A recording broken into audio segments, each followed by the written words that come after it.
오늘 이 시간은 최고의 선물이라는 제목으로 말씀의 은혜를 나누도록 하겠습니다. 자, 이게 뭐죠? 모르세요? 반지. 예. 반지죠? 두 개가 반지가 있어요. 요거는 사파이어, 요거는 다이아몬드. 1캐럿입니다. 1캐럿. 지금 우리나라 1캐럿으로 이 반지 값까지 해서 900만 원 정도예요. 1캐럿짜리 다이아몬드 반지가. 이거는 그냥 금반지예요. 자, 그런데 이 반지가요, 이게 요즘 시가로 하면 얼마인 줄 아세요? 2천만 원짜리입니다. 아무도 안 놀라시네. 뭐 2천만 원짜리 반지는 하나씩 다 끼고 계시죠? 예. 예, 저도 뭐 이거 한 1,000만 원짜리입니다. 이거. 예, 제 손가락 잘라가지 마시고. 자, 이게 2천만 원짜리예요. 시가. 그러니까 우리가 그 건물도 공시지가라는 게 있잖아요. 요즘에 정부에서 공시지가를 너무 낮춰놔가지고 사람들이 막 데모하고 그러지 않습니까? 자, 공시지가는 낮은 거예요. 이거 시가 2천만 원짜리입니다. 공시지가. 이게 경매에 나왔어요. 2013년도에. 얼마에 팔렸는지 아세요? 13억에 팔렸습니다. 이제 조금 놀라시네. 13억 하면 조금 놀랄 정도 된다. 그죠? 13억에 팔렸어요. 이게 누구 반지냐? 나폴레옹 반지래요. 이 나폴레옹이, 이 여자가 이제 첫 번째 부인, 조세핀이라는 부인입니다. 근데 이 나폴레옹이 황제가 되기 전에 자기 첫 번째 부인, 그러니까 나폴레옹이 장교였을 때, 하급 장교, 가난할 때 자기 아내, 이 조세핀을 자기 아내로 이렇게 꼬시려고 전 재산을 털어가지고 산 반지가 이 반지래요. 이 반지 이름이 너와 나라는 반지랍니다. 그래서 이 나폴레옹이 옛날에는 뭐 13억까지는 안 했겠죠. 그렇게 주고 산 반지인데 이게 지금 시가로 13억에 세금 포함해서 13억에 팔렸다고 합니다. 엄청 비싼 반지죠. 자, 여러분들은 이 두 개 반지 중에서 어떤 반지를 갖고 싶으세요? 이걸 갖고 싶으세요? 이걸 갖고 싶으세요? 두 개 다요? 아, 이제 그 말은 생각을 못했네. 야, 역시 사업하시는 분은 다릅니다. 기왕이면 다 옹치마라고 다 가지면 좋죠. 그럼 하나만 가져야 된다면 어떤 걸 가지고 싶으세요? 예? 아, 제가 또 유도신문을 하니까 헷갈리기 시작합니다. 뭐 현재 가치로 보면 이걸 가지고 싶죠. 이게 13억짜리니까. 그런데요, 저는 이거를 갖겠습니다. 이 반지를. 왜 이 반지를 저는 가지려고 하는지 아세요? 이 반지는 인장 반지이기 때문입니다. 도장 반지예요. 중세 시대에는 왕이나 귀족들이 후임자에게 모든 것을 물려주는 의미가 바로 이거예요. 왜? 이 반지로 도장을 찍어야 결제가 되거든요. 땅도, 돈도, 성도, 심지어는 누구를 죽여라고 명령을 내릴 때도 반지를 빼가지고 촌농을 녹여서 거기다가 반지 도장을 꾹 찍어서 편지를 보내면 그거는 곧 왕명이 되는 겁니다. 그러니까 이 13억짜리 반지는 그냥 13억짜리 반지예요. 물론 경매에서 가격이 조금씩은 올라갈 수 있겠지만 그거보다 더 커지진 않아요. 그런데 이 인장 반지는 그 주인이 가지고 있는 모든 것을 소유하게 되는 것이기 때문에 이거는 이 반지와는 비교할 수 없을 정도의 반지가 되는 것입니다. 오늘 저는 예수님에 대해서 설교하려고 하는데 그 예수님의 가치가 어떤 가치인가에 대해서 얘기하고 싶은 거예요. 우리는 예수님의 가치를 이것으로 평가합니다. 이것으로. 그래서 우리 예수님은 우리에게 구원을 주셨고 은혜를 주시는 분이다. 요까지. 과거의 예수님, 또 오늘의 예수님만 생각하는 거예요. 과연 예수님이 그런 분입니까? 우리 예수님은 어떤 분? 나의 미래까지도, 천국의 멸륜까지도 책임지는 분이 우리 예수님인 거예요. 그래서 우리 예수님은 나폴레옹의 13억짜리 반지와는 비교할 수 없을 정도의 가치를 가지는 인장반지의 역할을 한다는 거예요. 제가 지지난주 금요 기도회 때 은혜와 직분이라는 제목으로 설교했었습니다. 그때 우리 예수님께서 우리에게 주신 것이 뭐다? 은혜와 구원이다. 그렇게 되어 있습니다. 그런데 그 은혜와 구원이 우리에게 전부가 아니라고 되어 있어요. 고린도후서에 보면 뭐라고 되어 있습니까? 직분이 비방을 받지 않게 하기 위해서 은혜와 구원을 줬다라고 되어 있어요. 고린도후서에 보면. 그건 무슨 말입니까? 우리가 예수 믿을 때 받은 구원과 은혜는 이 13억짜리 반지와 같단 말이에요. 그런데 우리가 그 은혜와 구원을 받아서 주님이 우리에게 맡기신 일을 열심히 하면 인장반지와 같은 넘치는 축복을 받게 된다는 것이에요. 그래서 제가 예를 들었었죠. 우물의 마중물. 여러분 우물, 펌프질 하는 우물 옆에 보면 물을 한 바구니 갖다 놔요. 왜 그렇습니까? 펌프질을 오래 안 하면은 펌프 배관이 말라서 펌프질을 해도 펌프질만 된단 말이에요. 근데 거기다가 물을 쭉 부으면 그 펌프에 물이 이렇게 배관에 끼면서 압력이 생겨서 펌프질하면 물이 쭉쭉쭉쭉 올라오는 거예요. 그렇게 하면 그 마중물 한 그릇이 지하수를 끌어올리는 거죠. 우리 예수님이 우리에게 주신 것은 그 마중물 한 사발이 아니라는 거예요. 우리 예수님은 우리에게 생각할 수도 없는 은혜와 축복을 주시는데 우리는 예수님을 믿을 때 뭐만 생각하느냐? 지금 당장 나에게 주신 거 그것만을 생각하고 있는 거예요. 그럼 우리는 이 13억짜리 반지 정도로만 우리 예수님을 생각하고 있는 것입니다. 아이고 목사님, 우리 예수님께서 우리에게 그러면 인장반지와 같이 예수님의 도장만 딱 찍으면 모든 것을 주신다는 근거가 어디 있습니까? 오늘 성경에 나옵니다. 이제 12월 25일 다음 주 지나고 화요일이 성탄절이죠. 성탄절이 되면 우리 예수님의 성탄을 축하하면서 예배도 드리고 우리가 선물도 주고받고 합니다. 성탄절은 저와 여러분들이 선물을 받은 날이죠. 하나님으로부터 예수님이라는 선물을 받은 날이 성탄절입니다. 그런데 이 예수님이라는 선물은 나폴레옹의 13억짜리 선물보다는 그것과는 비교할 수 없을 정도의 가치를 갖고 있다는 것이 오늘 본문에 나와요. 오늘 본문에 뭐라고 되어 있습니까? 모든 것을 우리에게 주시지 않겠느냐라고 되어 있어요. 제가 읽어봐 드릴게요. 자기 아들을 아끼지 아니하시고 우리 모든 사람을 위하여 내어주신 이가 어찌 그 아들과 함께 모든 것을 우리에게 주시지 아니하겠느냐라고 되어 있습니다. 자, 이 말의 뜻이 뭡니까? 하나님께서 아들을 주신 것은 뭐예요? 그 아들만 주겠다는 게 아니라 이 아들을 줬다는 것은 내가 너희들에게 모든 것을 주겠다라는 증거가 된다라는 것입니다. 우리나라 조선시대 때 청나라로부터 침략을 받아서 병자호란 그때 우리나라가 지고 그래서 우리나라 사람들이 많이 포로로 끌려갔어요. 그래가지고 우리나라 왕이 청나라 왕한테 절을 했죠. 그리고 청나라 왕이 볼모로 우리나라 왕자를 잡아갑니다. 소현세자와 복림대군을 잡아가요. 왜 잡아갑니까? 그 소현세자와 복림대군은 곧 조선이라는 거죠.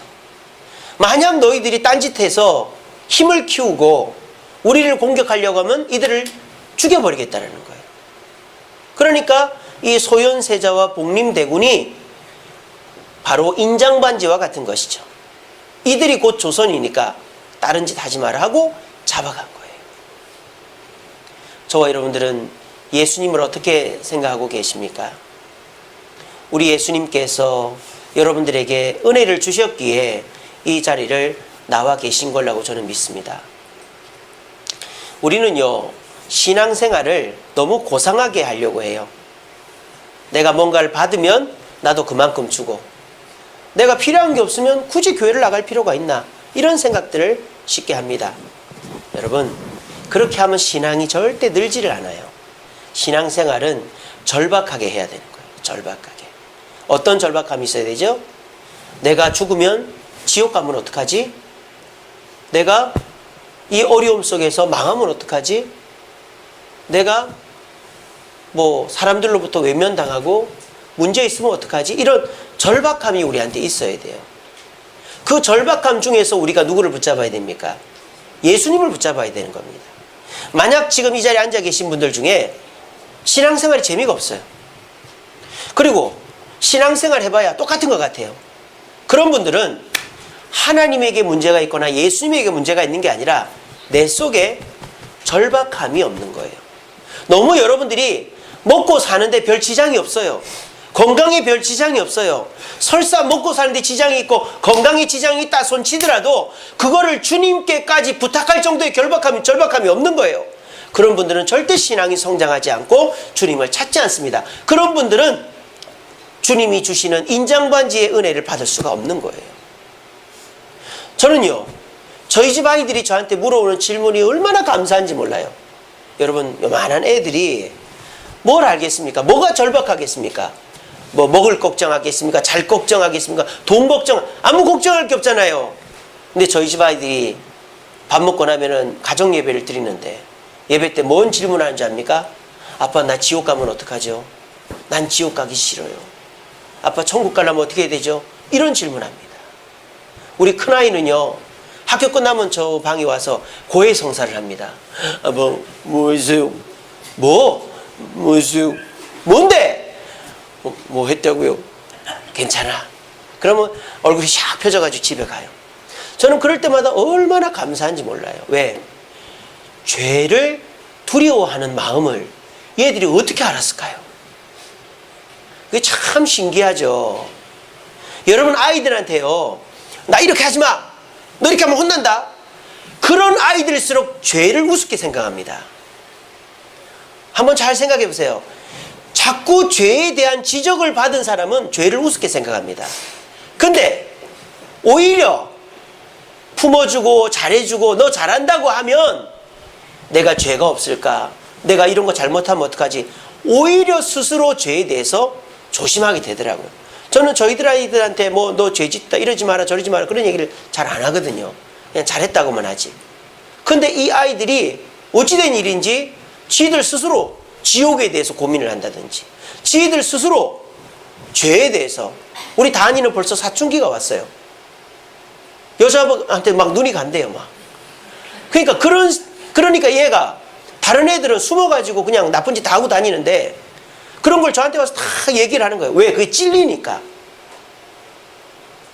그런 절박함이 있으니까 애들이 식사 기도 안 하면은, 야, 너 왜 기도 안 하고 밥 먹어? 막 이러고 서로 막 눈치 주고 이러는 거예요.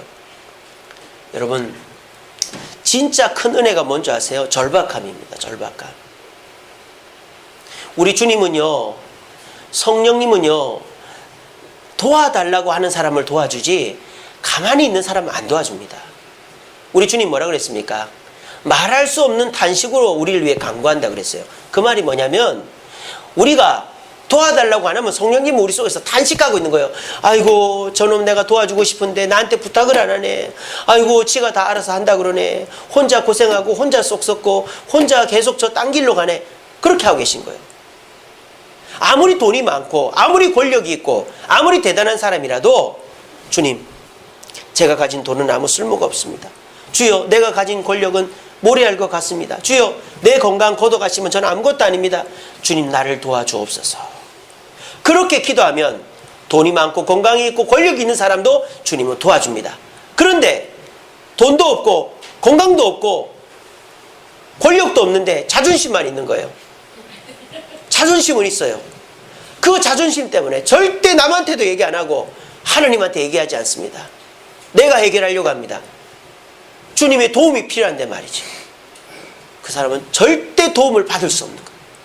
물이 옆에 있어도 못 먹는 거예요. 여러분들에게 절박함이 있습니까? 여러분, 가장 큰 신앙의 문제는 절박함입니다. 내가 교회를 왜 나와야 되는가? 내가 말씀을 왜 들어야 되는가? 내가 기도를 왜 해야 되는가? 내가 교회를 안 나오면 안 되겠구나. 내가 예배를 안 드리면 안 되겠구나. 내가 말씀 읽고 기도를 안 하면 안 되겠구나 하는 절박함이 내 스스로는 안 생기는데 주님이 그런 마음을 주시는 그것 자체가 은혜라는 거예요. 그 은혜를 소망하시고 그 절박한 가운데서 주님을 부르는 저와 여러분 되기를 간절히 바랍니다. 그렇게 되면 어떻게 된다? 모든 것을 주신다라는 거예요. 우리 주님은 뭐 여러분들 천국 가게 해주시고 일용할 양식 주시는 것으로 그치는 분이 아니라니까요. 우물에 마중물을 집어넣으면 끊임없이 지하수가 솟아나오듯이 여러분들이 평생을 연금 받듯이 주님께 의지하면 평생을 주님의 도움을 받고 위로를 받고 평안을 얻어서 행복하게 살 수 있는데 우리 속에 절박함이 없다 보니까 주님을 의지하지 않고 주님을 붙잡지 않다 보니까 주님이 주시는 그 축복을 누리지 못하고 있는 것입니다. 여러분 오늘 이 말씀을 잘 기억하십시오. 주님은 최고의 선물입니다. 값비싸서가 아닙니다. 나폴레옹의 반지처럼 13억이나 되는 값이 있어서, 물론 그런 값 있는 분이죠. 그런 가치가 있어서만이 아닙니다. 앞으로를 우리를 책임을 지는 분이기 때문입니다. 예수님의 이름으로 기도하면 다 응답이 되고 예수님의 뜻으로 나아가면 주님이 길을 열어주시고 예수님께서 약속하신 것은 반드시 응답해 주시는 것입니다. 이것이 인장반지를 우리 손에 쥐어주신 하나님의 축복이라는 것입니다. 우리 모두가 이 선물을 이미 받았음에도 불구하고 사용하지 않고 있다면 오늘 이 시간 기도하십시오. 주여 나에게 절박함을 주시옵소서. 내 스스로 해결하려고 하는 마음이 아니라 사람을 의지하는 마음이 아니라 주님이 나를 도와주시지 않으면 나는 안 됩니다라는 절박함을 가지고 내게 주신 예수님이라는 선물을 의지함으로 주님이 나에게 약속하신 모든 것을 받아 누리는 내가 되게 해 주옵소서. 기도하며 주님이 주시는 앞으로의 선물들을 기대하고 받을 수 있는 저와 여러분 되기를 간절히 바랍니다. 자, 그렇다면 좀 더 구체적으로 우리 주님이 말씀하시는 모든 것이라는 게 뭔가, 뭐 돈인가, 권력인가, 건강인가, 물론 그런 것들도 해당이 되겠죠. 그런데 오늘 특별히 돈으로 해결이 안 되고 권력으로 해결이 안 되고 건강으로 해결이 안 되는 것도 해결해 주시겠다고 말씀하십니다. 첫 번째는 뭡니까? 누가 우리를 대적하리요 라고 되어 있습니다. 33절에 보면 31절에 보면 만일 하나님이 우리를 위하시면 누가 우리를 대적하리요 라고 되어 있습니다. 여러분 대적하는 건 뭡니까? 우리랑 싸우는 거죠. 근데 우리가 예수님을 선물로 받아서 예수님을 의지하면 우리와 싸울 적수가 없다라는 것입니다. 나는 힘이 없고 부족해요. 근데 나를 도와주는 군인들이 많이 있다. 그러면 나는 절대 질 수가 없죠. 연예인들이나 정치인들이 경호원들을 데리고 다니는 이유가 뭡니까? 그 연예인들의 정치인들이 뭐 싸움을 할 줄 압니까? 총을 쏠 줄 압니까? 경호원들이 다 보호해 주니까 뭐 테러를 하려고 해도 못 하잖아요. 이게 뭔 뜻입니까? 저와 여러분들이 예수님을 의지하면 우리를 대적하는 것은 절대로 우리를 넘볼 수가 없다는 것입니다. 저와 여러분들이 어려움을 당하는 일들이 뭐가 있을까요? 환경적인 고난이 있을 수 있죠.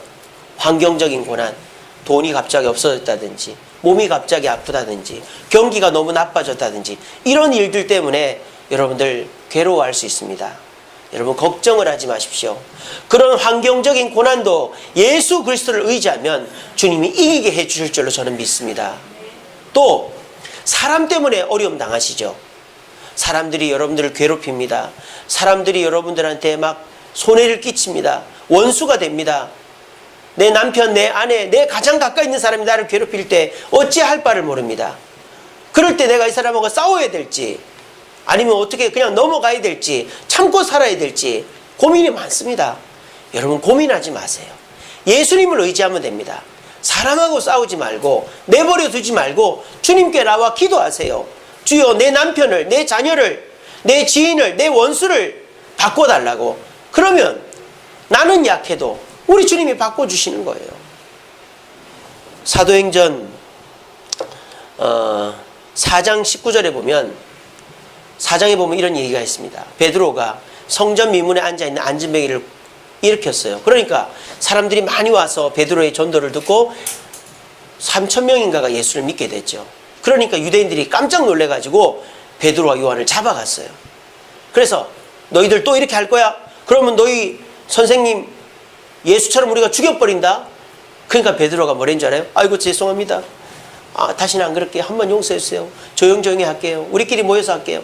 이렇게 사정한 게 아니라 하나님 앞에서 너희 말 듣는 것이 옳은지 하나님 말 듣는 것이 옳은지 판단해봐라 이랬어요.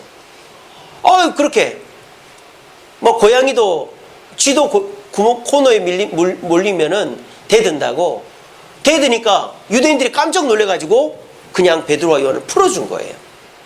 여러분들도 마찬가지입니다. 우리에게 있어서 환경적인 어려움, 사람으로부터 어려움을 당할 수 있죠. 그럴 때 여러분 예수님을 부르시기 바랍니다. 그 예수님은 그 환경의 어려움을 우리가 생각지도 못한 방법으로 해결해 주실 것입니다.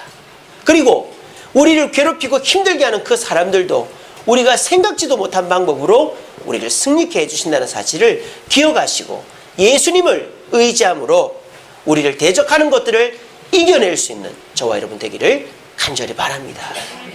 또 우리 하나님이 뭘 약속합니까? 내가 너에게 예수를 줬으니 어떻게 된다? 누가 너희를 정죄하리요? 너희를 정죄할 사람이 없다 그랬어요. 33절에 누가 능히 하나님께서 택하신 자들을 고발하리요? 누가 의롭다 하신 이는 하나님이시니 누가 정죄하리요? 라고 되어 있습니다. 정죄가 뭡니까? 에이 나쁜 놈아, 네가 죄인이네, 너 잘못했네, 이렇게 누군가로부터 손가락질 당하고 욕먹고 야단 듣는 게 정죄함이죠. 그럼 우리를 정죄하는 것은 누굽니까?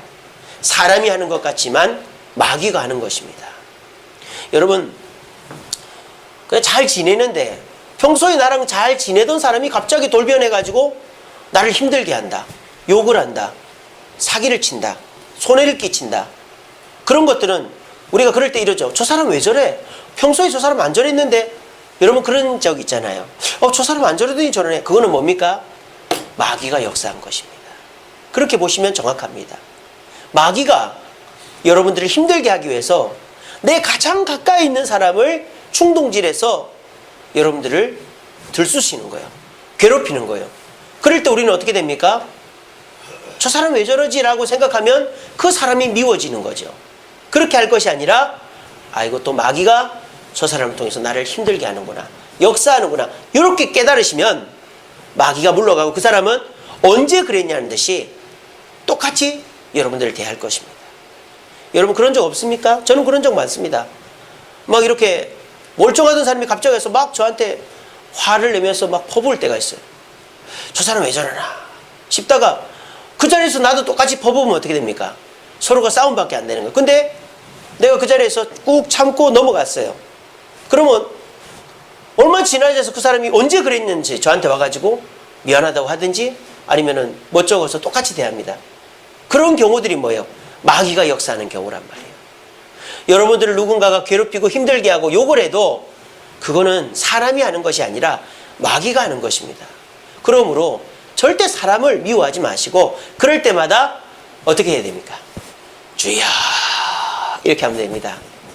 주여. 우리 따라해 봅시다. 주여. 옆 사람 얼굴 보고 주여 한번 해보시죠. 그러면 돼요. 그러면 마귀는 떠나가고 주님께서 여러분 마음을 잡으는, 그럼 마귀가 지는 거예요. 아시겠죠?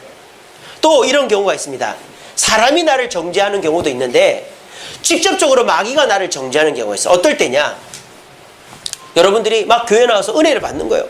말씀도 좋고 찬양도 뜨겁고 성도들도 좋고 막 이것도 봉사하고 저것도 봉사하고 싶은데 막 그렇게 하는데 마귀가 불현듯 내 머릿속을 쫙 지나가게 하는 게 뭐냐?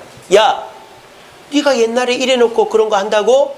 야, 네가 옛날에 이런 사람이었으면서, 네가 지난 한 주간 동안 이랬으면서 네가 교회 와서 이렇게 한다고? 에이 나쁜 놈아, 다른 사람들이 이런 거 알아봐, 너를 받아주겠어? 마귀가 우리 속에 속삭이는 거예요. 그럴 때 우리의 그런 기분들이 갑자기 다운돼 버리는 거예요. 여러분, 이것이 바로 쓴뿌리라는 것입니다. 그러니까 그런 걸 털고 가야 되는 거예요. 어렸을 때 받은 상처, 또 내가 누군가와 맺힌 원한, 이런 것들을 그냥 없는 척하고 사는 사람들이 있어요. 아, 그 사람 안 만나면 되지 뭐. 옛날 생각 안 하면 되지 뭐. 여러분, 그게 안 될 것 같죠? 절대 안 됩니다. 내가 옛날 생각 안 할 것 같죠? 여러분, 내가 옛날 생각 묻어놓은 건 반드시 나오게 돼 있어요. 절대 사라지지 않아요. 어떻게 해야 사라질까요? 용서해야 사라지는 거예요. 내가 옛날에 누구랑 심하게 다퉜다. 그 사람 안 보면 되지 뭐. 내가 옛날에 사기를 쳤다. 거기 안 가면 되지 뭐. 마이크로닷 부모가 22억 떼먹고 뉴질랜드 가서 21억짜리 집 짓고 식당 하며 살다가 다 드러나가지고 지금 잠적해버렸잖아요. 세상에 비밀은 없어요. 다 드러나요. 사람들은 까먹어도 마귀는 우리를 들쏘놓는단 말이에요. 여러분들이요, 옛날의 상처를 그냥 없는 듯하고 살아가요. 남한테 얘기도 안 하고. 그러면요, 남은 모르죠. 근데 나는 알잖아요. 그럼 여러분들이 은혜 받을 만하면, 변화될 만하면, 정상적으로 가정을 이루고 정상적으로 행복하게 살만하면 그 생각을 불쑥불쑥 하는 거예요. 그러면 막 우울해지고 옛날 생각에 빠지고 화가 나고, 그래서 교회도 오기 싫고 부인이랑 싸우고 애들한테 막 하고, 이런 일이 반복이 되는 겁니다. 왜? 마귀가 여러분들 정죄하니까. 네가 그런 존재인데 교회 봉사하겠다고, 가정에서 그렇게 행복하게 살겠다고 말도 안 되는 소리 하지 마라. 그럴 때 어떻게 해야 됩니까? 우리가 내가 피해를 끼친 사람, 싸웠던 사람 찾아가서 잘못했습니다 하면 좋겠지만, 그럴 수 없는 상황이 있어요. 뭐 멀리 떨어져 있거나 이미 지나니 그 사람이 잊어버렸을 수도 있거든요. 그럴 경우는 어떻게 됩니까? 예수님께 용서를 구해야 돼요. 주님, 내가 그때 잘못했습니다. 용서했어요. 기도하는 거예요. 그리고 난 다음에 마귀가 또 여러분들한테 달려들죠. 너 옛날에 이랬잖아. 저 사람한테 저랬잖아. 이래놓고 너가 교회 봉사한다고? 네가 이렇게 한다고? 그럴 때 우리는 뭐라고 해야 됩니까? 마귀야! 예수님께서 용서하신 일을 네가 뭔데 나한테 이래라 저래라 해? 당장 꺼져! 이래버리면 마귀가 꺼져버린단 말이에요. 그럼 여러분은 자유를 얻는 거예요. 여러분들 마음속에 한번 돌이켜보세요. 과거의 상처 때문에 막 편안하지 못한 분들이 밤에 자다가도 깨고 그런 분들 있지 않습니까? 그게 뭡니까? 외상 후 스트레스예요. 미국 군인들 중에 아프가니스탄, 이라크 파병 갔다 온 사람이 잠을 못 자요. 왜? 자기가 쏴 죽인 사람들 생각이 나서. 그게 외상 후 스트레스예요. 여러분들 중에 어린 시절부터 상처받아가지고 외상 후 스트레스 때문에 잠 못 자는 분들, 왜 잠을 못 잡니까? 예수님을 의지하면 되지. 선물로 주신 예수님을 의지하세요. 그럴 때마다 기도하세요. 주님, 마귀가 또 저를 정죄합니다.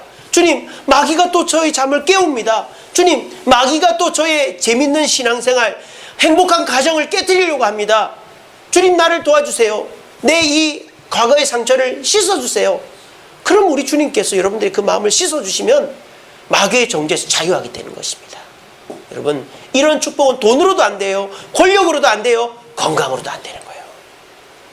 오늘 이 시간 쓴뿌리를 갖고 계신 분들 중에 마귀의 끊임없는 공격 앞에 괴로워하고 계셨다면, 예수 그리스도를 의지하여 인정받은 대신 예수 그리스도를 의지함으로 자유함을 얻을 수 있는 저와 여러분 되기를 간절히 바랍니다. 또 어떤 게 있을 수 있습니까? 여러분들이 열심히 삽니다. 일주일 동안. 여기 계신 분들 게으른 사람이 누가 있습니까? 어떤 집사님은 새벽 4시에 일어나가지고 출근하고 저녁 8시 들어오고, 어떤 분들은 밤을 꼴딱 새워가지고 일을 하고, 어떤 분들은 나이가 들어도 일을 놓을 수가 없고, 여기 계신 분들 중에 놀고 먹는 사람이 누가 있어요? 교회 다니는 사람 치고 게으른 사람은 없습니다. 왜? 주일날마다 말씀 들으면 게으르면 안 되거든요. 근데요, 마귀가 우리에게 그 부지런함을 한 방에 똥칠을 해버려요. 여러분, 뭐 다 된 밥에 콧 빠뜨린다 그러잖아요. 마귀가 그런 짓을 잘하는 거예요. 어이구, 네가 그거 한다고 잘 될 것 같냐? 그런데 그거 해도 소용이 없어. 마귀가 꼭 그렇게 우리를 핀잔을 하는 거예요. 네가 그렇게 아침 일찍 나간다고 일이 잘 될 것 같냐? 네가 밤새 일을 한다고 잘 될 것 같냐? 네가 그렇게 교회 열심히 나간다고 교회에서 알아줄 것 같냐? 네가 뭐 그렇게 봉사한다고 뭐 어떻게 될 것 같냐? 쓸데없는 짓 하지 마. 그냥 너가 하고 싶은 거에 마귀가 우리가 지금 하고 있는 일을 어떻게 부정적이고 비판적으로 보게 만드는 거예요. 그거는 나뿐만 아닙니다. 우리 주변 사람도 마찬가지예요. 멀쩡한 사람인데 바보 만들고, 멀쩡한 사람인데 죄인 만들고, 멀쩡한 사람인데 나하고 원수 만드는 게요. 누가? 마귀가. 야, 저 사람 봐라. 널 보고 비웃고 있네? 비우는 거 아닌데. 저 사람이 널 평소에 어떻게 생각하는지 알겠지? 저 사람 미워해. 야, 저 사람 봐라. 도와준다니까 안 도와주고 치만 생기네? 어? 저 사람 안 되겠네. 저 사람 미워해. 마귀는 다된 밥에 콧 빠뜨리는 재주가 있단 말이에요. 그래서요, 우리가 교회를 하고 가정에서 보면 이 사소한 오해가 큰 싸움을 만들어내는 거죠. 남편이 조금만 늦게 들어오면, 여보! 왜 지금 들어와야? 오늘 야근인데. 그러면 뭐 적으니까 다음부터 일찍 들어와야! 그러고 들어가 버리고. 또 마누라가, 여보, 나 동창들 좀 만나고 올게요 했는데, 동창들 만났는데 11시, 12시가 안 들어와요. 이놈의 옆에 왜 안 들어와? 버스가 끊겨가지고 이리저리 늦었어요. 다음부터 일찍 들어와. 동창회 같은 데 가지 마. 뭐 이렇게 해버린단 말이에요. 그거 뭡니까? 오해가 큰 싸움을 만들어버리는 것이죠. 그 오해를 누가 심어줍니까? 마귀가 심어주는 거예요. 여러분, 아무리 돈이 많아도요, 아무리 권력이 있어도, 건강이 있어도요, 그런 오해에 빠지면요, 참 사람이 잠을 못 잡니다. 그리고 돈이 소용이 없어요. 그런데요, 그런 사소한 오해를 우리가 넘어갈 수 있는 비결이 있다. 그게 뭡니까? 예수님의 이름을 의지하는 거예요. 주님 앞에 기도하는 거예요. 주여, 저 사람이 자꾸 미워지는 생각이 듭니다. 주여, 이 마음 안 들게 해주세요. 주님, 내가 열심히 일을 하는데 마귀가 자꾸 망할 거라고 마음을 줍니다. 주여, 그런 마음 안 들게 해주세요. 주여, 내가 교회를 열심히 나오는데 교회 와도 소용이 없다. 뭐 아무 필요 없다. 그런 마음이 듭니다. 주님, 그런 마음 안 들게. 그렇게 기도하면 주님께서 그런 마귀의 정죄에서 우리를 자유하게 해주시는 거예요. 이게 예수님을 의지하면 받게 될 모든 것이다 이 말입니다. 그렇게 되면 우리가 어떻게 됩니까? 이렇게 된단 말이에요. 같이 읽어봅시다. 시작. 우리를 사랑하시는 이로 말미암아 우리가 넉넉히 이기느니라. 그냥 이기는 게 아니라 넉넉히 이긴다 이 말이에요. 예수 그리스도 인장반지를 사용하여 대적들을 물리치고 마귀의 정죄를 물리침으로 넉넉히 이기는 축복이 저와 여러분들에게 있게 되기를 간절히 바랍니다. 네. 말씀을 맺겠습니다. 그러면 여기서 말하는 모든 것이 뭘까요? 아이고, 목사님, 뭐 이왕이면은 다 옹치마라고, 돈도 여기 좀 들어가고 권력도 좀 들어가고 성공도 좀 들어가면 안 될까요? 예, 다 들어갑니다, 여러분. 이 모든 것에는 뭐 정죄받지 않는 거, 뭐 고난 중에서 대적에 대해서 고난당하지 않는 것만 들어가는 것이 아니라 돈, 건강, 명예, 지식 다 들어갑니다. 그런데요, 이거를 주는 방법이 다르다 이 말이에요. 저와 여러분들은 뭘 기대합니까? 내 눈앞에 현찰이 딱 놓여지고 내 자녀가 딱 서울대학에 들어가고 내 아프던 곳이 딱 나았는 그것을 주님의 은혜로 생각한단 말이에요. 그래서 그런 것들을 기도한단 말이에요. 그런 것들이 주어지기를 바라요. 근데요, 여러분, 그런 기준으로 접근하면 어떻게 될까요? 한도 끝도 없어요. 내가 겸손한 마음으로 주여 이 일만 해결되게 해주세요 기도했단 말이에요. 근데 이 일이 진짜 해결이 딱 됐어요. 그럼 그 다음 어떻게 될까요? 그거보다 더 큰 걸 기도하는 거예요. 주님, 요것도 해결해 주세요. 해결해 줬어요. 그럼 또 어떻게 될까요? 그 정도 사이즈는 눈에도 안 들어오는 거예요. 차 타는 사람들이 경차 타다가 두 번째 차 바꿀 때는 경차로 안 삽니다. 절대. 중소형차로 바꾸고, 중소형차 사는 사람이 SUV 타든지 중형차 타든지 이렇게 되는 거거든요. 이런 것처럼 사람이라는 것은 내 기준으로 모든 것을 생각하면 한도 끝도 없다라는 거예요. 그럼 우리가 어떻게 해야 됩니까? 기준을 바꿔야 모든 것을 주어도 만족하게 되는 겁니다. 자, 그러면 우리가 모든 것을 주시겠다고 약속하신 그 하나님의 모든 것을 받으려면 우리의 기준이 바뀌어야 되는데 어떻게 하면 바뀔 수 있을까요? 성경으로 바뀔 수 있는 거예요. 어떻게? 디모데후서 3장 16절. 모든 성경은 교훈과 책망과 바르게 함과 의로 교육하기에 유익하다라고 그랬어요. 여러분 보세요. 사람은요, 교육을 받아야 돼요. 교육을. 왜 북한이, 왜 저 아프리카가 민주화가 안 되는 줄 아세요? 교육을 안 받아서 그래요. 또 북한은 교육을 잘못 받아서 그렇고 아프리카나 동남아시아는 교육을 안 받아서 그래요. 우리나라가 왜 민주화가 됐게요? 교육을 받아서 그런 거예요. 우리나라 민주화 운동 누가 했습니까? 고등학생들이 했어요. 여러분 4.19 혁명 누가 시작했어요?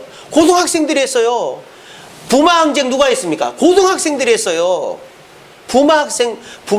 부산 마산, 제 고향 옆에 마산에 부마 항쟁을 고등학생들이 했는데 누가 고등학생 하나가 체류탄에 머리가 박혀가지고 죽어가지고 마산 아파트에 떠 있었잖아요.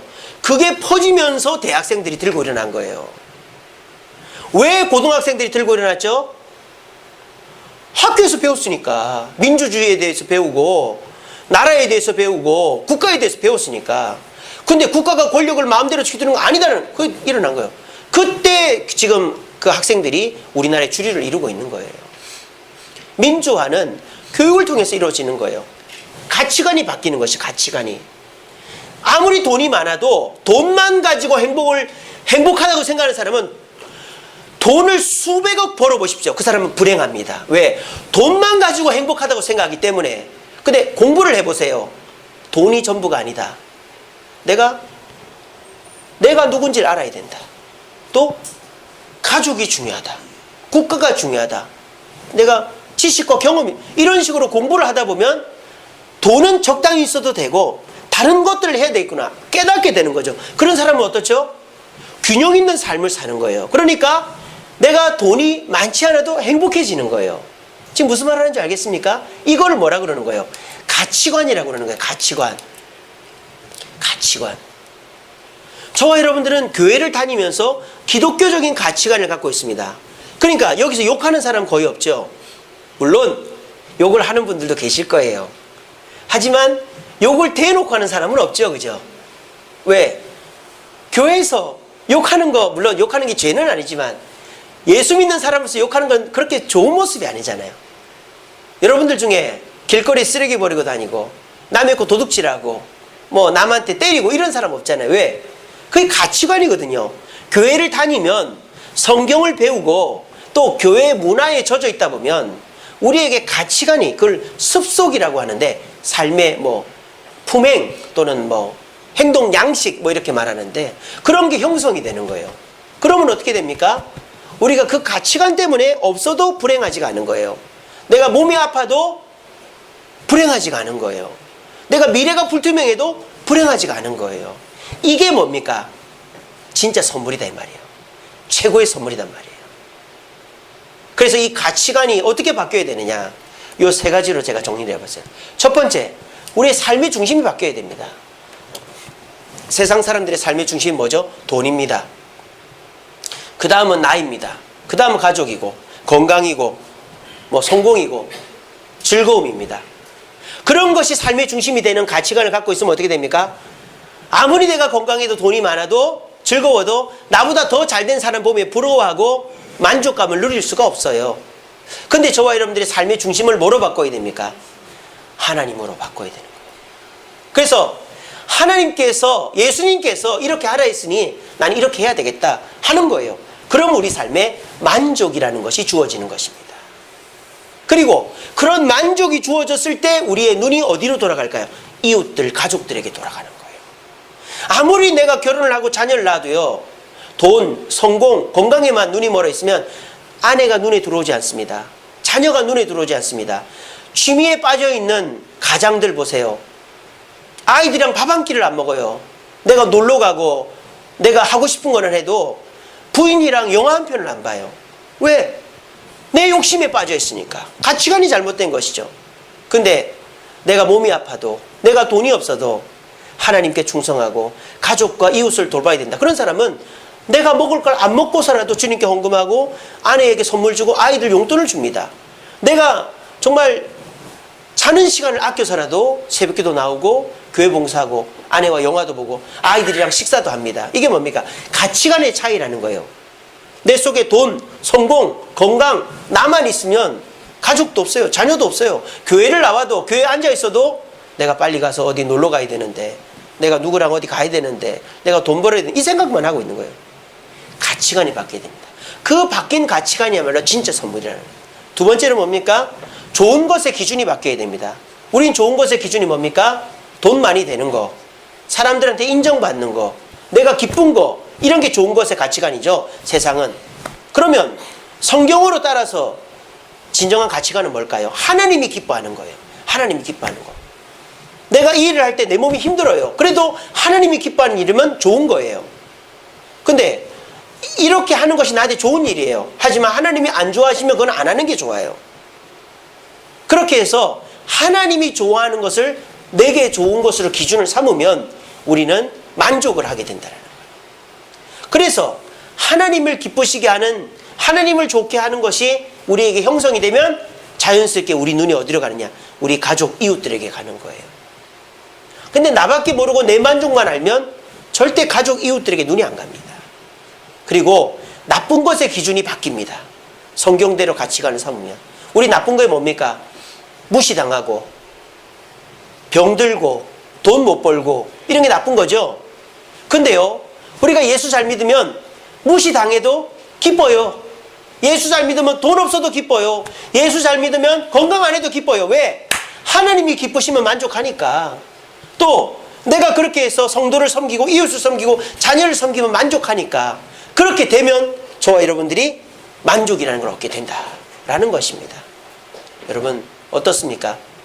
내가 가치관이 돈만 밝히고 나만 밝히는 사람은 아무리 돈을 많이 갖다 줘도, 아무리 행복하게 해줘도 그 사람은 만족이라는 걸 몰라요. 왜? 가치관 자체가 잘못됐기 때문에. 여러분 저 중동이나 아프리카에 아무리 돈을 많이 갖다 줘 보십시오. 나라가 자립을 하는가? 그 돈 홀딱 써버리고 자기들끼리 싸우고 대충대충 살지 변화되질 않아요. 우리나라가 참 잘한 게 뭐냐? 교육을 한 거예요. 우리나라 국민들의 가치관이 바뀌니까 우리나라가 바뀌고 지금까지 이렇게 잘 살게 된 것입니다. 그 교육의 출발이 교회죠. 교회가 학교를 세웠잖아요. 연세대학교, 뭐 건국대학교도 교회가, 고려대학교, 우리나라 대학들은 다 교회가 세웠어요. 교육이 가치관을 바뀌는 거예요. 그러면 행복해지는 거예요. 여러분들도 행복해지려면 가치관이 바뀌어야 됩니다. 돈을 많이 주고 내 문제가 해결되면 약간은 행복해지지만 나폴레옹이 13억 반지밖에 안 되는 거예요. 예수님을 의지하여서 주님의 뜻대로 살면 우리 주님께서 여러분들의 가치관을 바뀌어서 세상 것이 아니라 삶의 중심을 하나님께로 두고 돈, 명예, 권력, 지식이 아니라 하나님을 기뻐하는 것을 좋은 것으로 삼고, 내가 돈이 없어도 건강하지 않아도 무시를 당해도 하나님이 기뻐하시면 나는 만족한다는 마음을 가지면 저와 여러분들은 행복해질 수 있는 거예요. 이것이 무엇을 통해 가능하다? 예수 그리스도를 통해 가능하다는 것입니다. 예수 그리스도의 인장 반지를 어려울 때마다 찍고 힘들 때마다 찍고 고민될 때마다 찍으면 마귀가 떠나가고 원수들이 우리를 괴롭혀도 그 괴롭힘에 당하지 않게 되고 우리가 없어도 만족하게 되어지는 것입니다. 그것이 성탄절인 것입니다. 우리 모두 성탄절날 서로 선물 주고받는 것도 좋지만 예수님이 이 땅에 오신 이유가 단순히 예수님 그 자체만이 목적이 아니라 그분을 통하여 모든 것을 얻게 되는 가치관을 변화시킬 때 우리는 모든 것을 소유하게 된다는 걸 기억하시고 주님 은혜 가운데서 모든 것을 소유하고 감사하며 만족을 누릴 수 있는 저와 여러분 되기를 간절히 바랍니다.